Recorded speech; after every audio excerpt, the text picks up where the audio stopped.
Netizens Choice for Gilas Pilipinas Final 12 ating pag-usapan, pero bago ang lahat huwag kalimutan mag-subscribe and hit the notification bell para lagi kayong updated sa susunod ko pang mga video.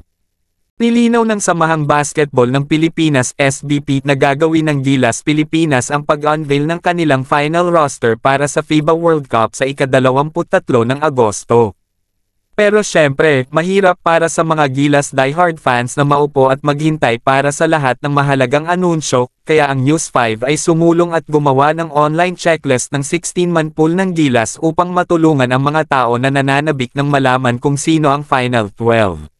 Consistent ang mga netizens sa pagpili nila ng mga big man.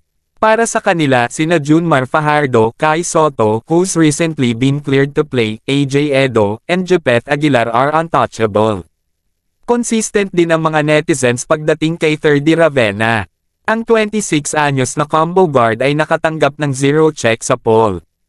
Ang kanyang kuya na si Kiefer Ravena naman ay nakakuha rin ng sapat na boto galing sa mga netizens, siguro dahil nakitaan nila ng magandang performance sa katatapos lang ng pocket tournament sa China laban sa Iran at Senegal.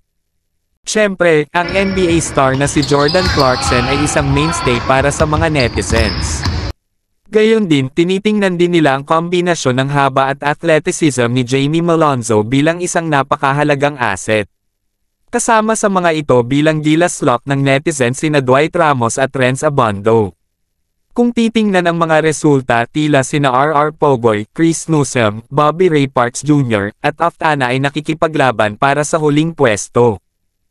Nagsalita na ang mga netizens pero ang bola ay nasa kamay pa rin ni Gilas Drill Master Chot Reyes at ng kanyang coaching staff kung sino ang pipiliing Final 12.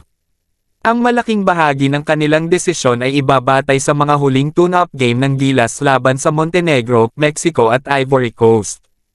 Kayo guys, baka may napupusuan kayong Final 12, pwede nyong i-comment sa comment section.